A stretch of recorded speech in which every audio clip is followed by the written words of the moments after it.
Yeah. It's like up a bank ng galing. Sa bawat patak ng gasolina, pawis ang kapalit.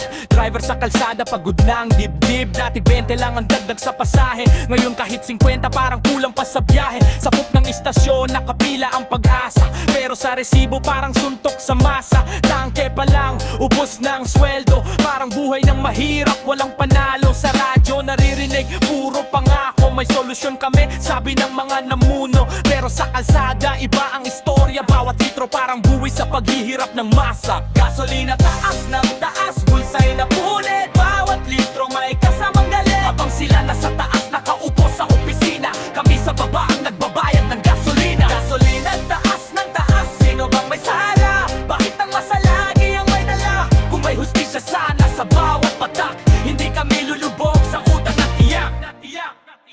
Si tatay na driver, pasada hanggang gabi, uwi sa bahay pagod pero kulang pa rin ng ngiti. May anak na may assignment tungkol sa pangarap, pero sa tatay ang tanong, paano bubuhayin bukas? Sabi sa balita, global ang dahilan, pero bakit parang kami lang ang naiwan? May meeting sa aircon, may press conference, habang kami sa init nagbibilang ng cents. Kung ang batas ay para sa bayan, bakit parang may VIP na daanan? Kapag presyo ang usapan, biglang tahimik, pero pag eleksyon saka maririnig ang panawagan.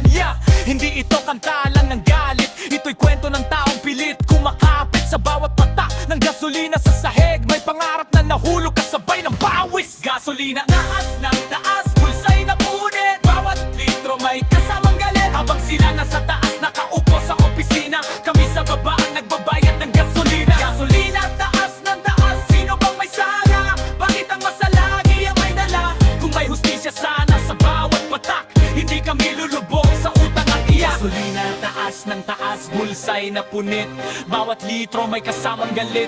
Kung ang gobyerno ay tunay na kakampi, bakit parang kami lang ang laging talo sa biyahe ng buhay na ito? Gasolina taas, gasolina taas, gasolina taas, gasolina taas, gasolina taas, gasolina taas, gasolina taas, gasolina taas.